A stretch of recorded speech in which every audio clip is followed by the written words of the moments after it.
Well, here's another way of putting it. Okay. But I think you're onto something. When I ran in 2008, Yeah. there were those posters out there, hope. Yeah. Right. Okay. And change. Yeah. And those are capturing aspirations about where we should be going. Yeah. A society that's more just, a society that's more equal, a society in which the dignity of every individual is respected, a society of tolerance, Yeah. a society of opportunity. And the question then is, how do you operationalize those abstract concepts into something really concrete? How do we get somebody a job? How do we improve a school? How do we make sure that everybody gets decent health care? As soon as you start talking about specifics, then the world's complicated. Yeah. And there are choices that you have to make. And it turns out that the trajectory of progress always happens in fits and starts. And you've got these big legacy systems that you have to wrestle with, and you have to balance what you want and where you're going with what is and what has been.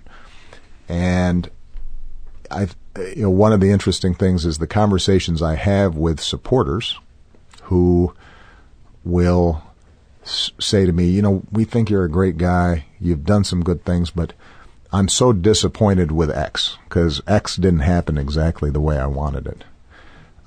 And what I have to explain to them is that progress in a democracy is never instantaneous, and it's always partial, and you can't get cynical or frustrated because you didn't get all the way there immediately. So, during the healthcare debate, there are a lot of people who just wanted a single-payer plan. Right.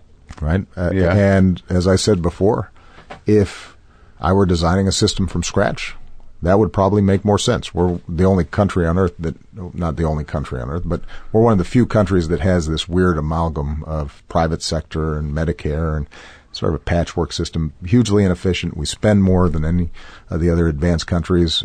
Our outcomes aren't necessarily better. But the notion that we were just going to scrap the existing healthcare system, which is a sixth of our economy and employs millions of people, and that wasn't going to happen. Right. So the question is, all right, given to where we're starting now, how do we move as best we can in the right direction? 5 years later, we've got millions of people who have health care that didn't have it before. We have the lowest uninsured rate that has ever been recorded. But for a lot of people, they're looking at it and saying, well, we didn't get everything we wanted. For me, what I say to myself is, for those millions of people, many of whom write to me and say, you saved my life, that's democracy working. That's government working. The same is true when it comes to how we think about the fight against terrorism. We ended 2 wars. But I always said from the start that there really are people out there who would have no compunction about just blowing up an entire neighborhood of Americans, innocent men, women, and children, for ideological reasons. We have to deal with that. And that then means that we do have to be able to identify those networks. We do have to, when we can find those folks, try to prevent them from doing what they're doing. And so for the last 6.5 years, what I've tried to do is to build up a legal structure that is consistent with our values and due process, build up a intelligence system that is consistent with our civil liberties. Yeah. And sometimes my supporters will write and say, there's some stuff here that you're doing that's just like Bush. And what I explain to them is the problems with the excesses of our counterterrorism approach after 9/11 were real, and waterboarding and torture and renditions. Right. We stopped. But that doesn't mean that we don't have real problems out there and that there aren't balances that we've got to strike and figure out. And it's complicated. And we've got to be mindful that whatever abstract views you have about drones or that you have about intelligence gathering, that if you were sitting there in the Situation Room, you'd realize that you've got some responsibilities and you've got some choices to make. And it's not all clear cut the way oftentimes it gets presented. So I guess to go to the point you were making earlier, that's where it's like middle management. Sometimes your job is just to make stuff work.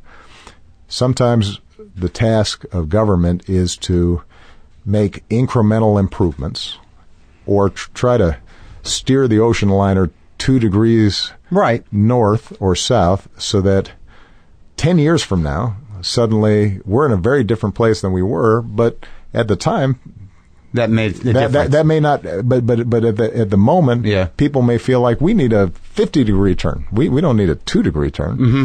And you say, well, if I turn 50 degrees, the whole ship turn. They weren't going to let you turn 50 degrees. And you can't turn 50 degrees. Shock to the system. And it's not just because of corporate lobbyists. It's not just because of big money. It's because societies don't turn 50 degrees. Democracies certainly don't turn 50 degrees. And that's been true on issues of race. That's been true on issues of the environment. That's true on issues of discrimination. Mm-hmm. As long as they're turning in the right direction and we're making progress, then government is working sort of the way it's supposed to. But it's very optimistic of you. And I'm an optimistic guy.